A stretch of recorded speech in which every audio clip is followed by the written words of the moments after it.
This is Tesla Man.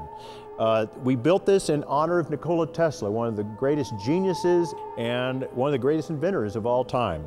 Each one of the things that we have on here are pieces that he invented, except of course for the LEDs.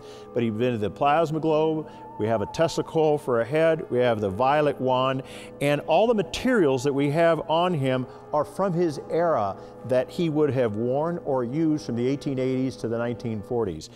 Tesla Man has a 7,500 volt neon sign transformer, which comes up through knob and tube insulators from an old house, in through a protection filter to protect the transformer.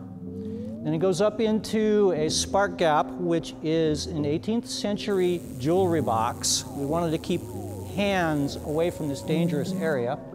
And from the spark gap, it goes on into his chest cavity. Then it goes up the secondary coil into the toroid, also known as a Tesla coil. When the electrons build up on the outside and they can no longer withstand it, they break out looking for Earth.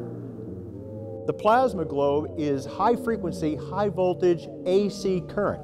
The LEDs are DC current. It's low frequency when they pulse like here, and low voltage. Now the violet wand was an invention that he basically made that was stolen from him by a gentleman in the teens who gave himself his own doctorate. And this is basically a glass tube with gas in it, and you can see that it's a positive current looking for ground. This light bulb in my hand would light just from the Tesla coil being on. This is the grounding rod, which once again was made out of a 1920s player piano tempo rod. And when this is on, the toroidal or the Tesla coil will actually come in and ground to this point instead of trying to find ground around it. We spent quite a bit of time trying to find a podium, the right podium that we could put the controls for Tesla Man on. We never did find it, so we decided to make it. The entire chest up here is from a piano in the 1880s from Germany. Down below, these are pipe organ pipes from the 1890s. Up top, all the controls, these are old knife switches from the turn of the century.